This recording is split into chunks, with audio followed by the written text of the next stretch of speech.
Here we are, part two. We're talking about a bit of a timeline I'd like to explain in a minute, but also the Vagrancy Act. After the Napoleonic Wars, they brought in a law that basically said all these ex-soldiers, if you didn't have an address and you were begging because you'd fought for your country, came back here, there was no support system, you could be arrested for vagrancy. Yeah. You know, and like you say, continue. Tell us more about this timeline that's been developed then, because that could go at the beginning of this exhibition perfectly. Yeah, so it's a timeline. So it's looking at the Charter of the Forest, which is the companion charter to the National Charter, which is going right to the common people to support themselves from the land. So it's about the Commonwealth. And so the timeline is looking at a history of land, of how the commons has been enclosed and how people have also fought land battles to get the land back. And it's To get the land back, or banned? I suppose things like organically will be in the timeline. So it's the way that people in recent times have campaigned and reclaimed kind of land that has been disused and brought it back into kind of common use, because that is kind of like a commons really, organically, because a commons was when people had a stake in the local land and used it in negotiation with their neighbours for the Commonwealth. The Commonwealth for all. There's a lot of this in the diggers and the levelers stuff, and this, that, and the other. There's one other point coming up with the food sovereignty movement, which is now, and even universal basic income. Food sovereignty is now bringing this back up into modern day consciousness. And you know, I interviewed a woman at Copenhagen, a Kenyan woman, and it was the first time I kind of heard some of the expression, and I said, what do you think the solutions are? What do you think we should be doing? And she said, what we want is food sovereignty. We want to be able to grow food on our own land, because all these big corporations are coming into Kenya, buying up massive bits of land very cheap because they can afford it with their exchange rates, and growing coffee and other stuff, and we don't have land to grow food for our own people in places that we lived for thousands of years. We want food sovereignty. This is how you create domination over the majority. You take their land and force them to work. Force them to pay rent, whether it's through imperialism or through what the Normans, etc., did to us. And that's the basis of capitalism. And as Thomas Piketty says, that's what capitalism goes back to, extracting rents by people with very large incomes. What I wanted to say about the most recent land seizure, if you like, in our lifetime, which people aren't very much aware of, is the Greater London Council, which got abolished by the Tories in GLC, the 70s, the GLC. It owned absolutely masses and masses of land in and around London. And I know this because I went through the archives when I was trying to find about the history of the Runnymede land. And the Runnymede land was owned by the Greater London Council. It was public land. It was given to Brunel when the university...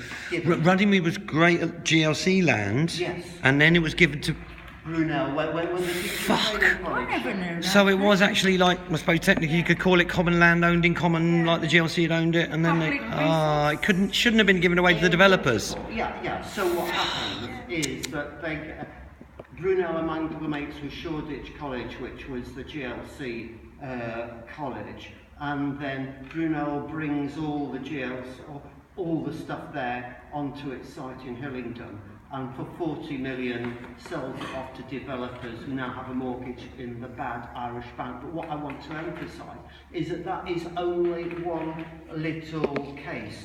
I don't know whether it's tens of thousands or... The great land grab. Yeah. I mean, it may not be 1 million acres, but the amount of land, public land, which was acquired by the GLC, I'm assuming some of that was common land, and has now been just massively sold off. And if you go to the archives, which are off Gray's Inn Road, and incidentally owned by, guess who, the City of the Corporation of London, you will find evidence of these massive, great big filing cabinets of microfilm of sold off GLC land. And the problem we found there with the Runnymede land was it shows you the land transaction of the GLC acquiring the land, and it says, and there are covenants here.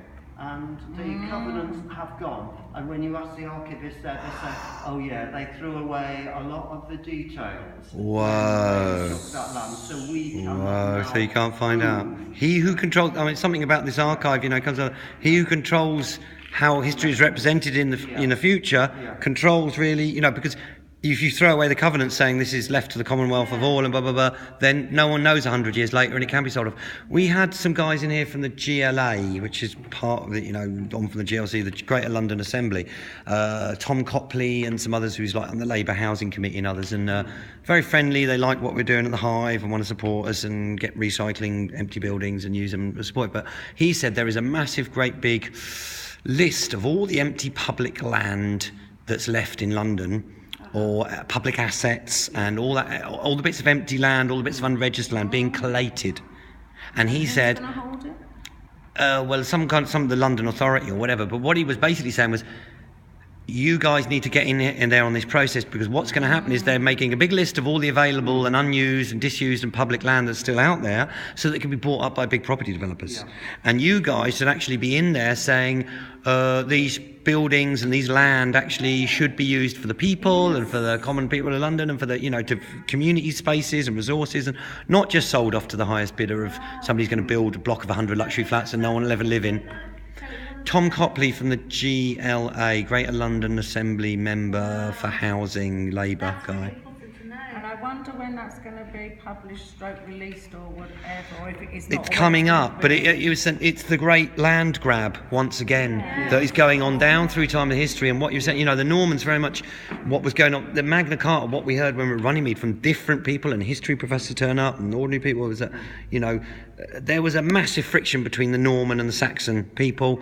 The Saxons had a more open, egalitarian legal system, a way of running themselves. The Wittons, people could come and make representations to it. And the Normans were much more arbitrary, and they forced people off the land. The King's Forest, people used to hunt from the forest and feed their families from deer and birds and rabbits and whatever it was. And suddenly it was all the King's Forest, and you could have your hand chopped off for hunting deer or blah, blah, whatever. And the Magna Carta, there was what this guy said, the history professor guy from Surrey, I think, said there was an army of 10,000 ordinary people there. They tell you it's about the lords and the barons, but it was also about an army of 10,000 ordinary people, a lot of them Saxons, saying, we've had enough of, 150 years since 1066. We've had enough of 150 years of chopping our hands off and our families are starving. They said they dug up skeletons of Saxon time and they were all fairly nourished.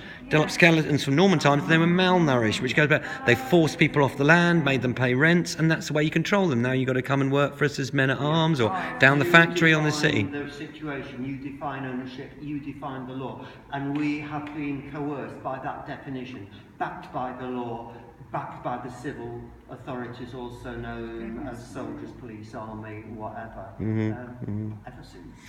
So what are the solutions, guys? Tell us a bit more. Putney debates, People's Agreement for the people, new constitutional convention. Well, I think what we're looking, so when we took the case, we all participated differently Runnymede. in taking the case about why that eco-village should have the right to continue. Just to tell people watching, Runnymede Eco-Village occupied a bit after the main parts of Occupy with about 40 people. For 3 years it was occupied, lots of amazing houses built.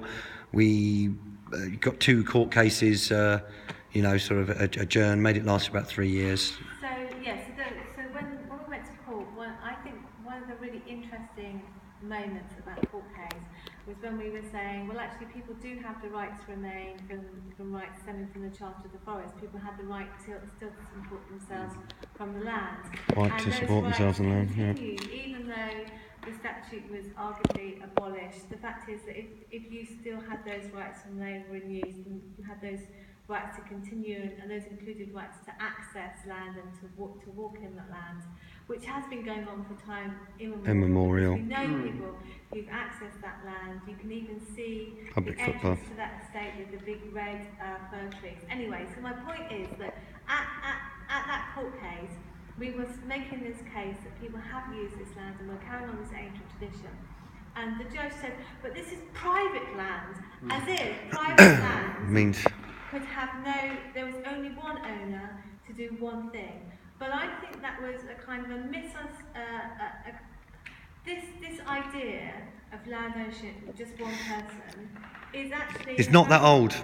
It's very recent and that's something that wasn't in place during the Charter of the Forest. With the Charter of the Forest, you would have had one person, the Lord, who did own quite a lot of the land, but that land and access to that land was shared amongst many people. So in the Lord's land, kind of like the fiefdom of the land of the Lord, you would have something called the waste, which was the common land where people could go and The not so good condition wasteland where they let the common people cultivate when the lords are taking the best land. Yeah, it's called the waste, and that's where the common people could go along. And there would also be these traditions of people having certain land that they could use in rotation with their neighbours in the village to grow crops and such like. And if you think about the ramblers and things like that, they have rights. You might have a landowner, but you still have the rights to go and have access through that land. So actually, I think we're now at this point where we have this concept of private property and one person having complete rights. Whereas you think about the Charter of the Forest, actually you have layers of different rights. Yes. You might have like the king could come in, if you think of the forest, the king would have had rights to the deer, but people who were like the yeoman status would have had the rights to access wood, to make things from, to grow crops in certain areas, to feed their animals in certain areas. So I think it's better to think of a different conception of private property, of different people have different rights, and more to move away to ultimate ownership, to more of like layers of uses and stewardship of the land. I'm just going to, one sec, pause.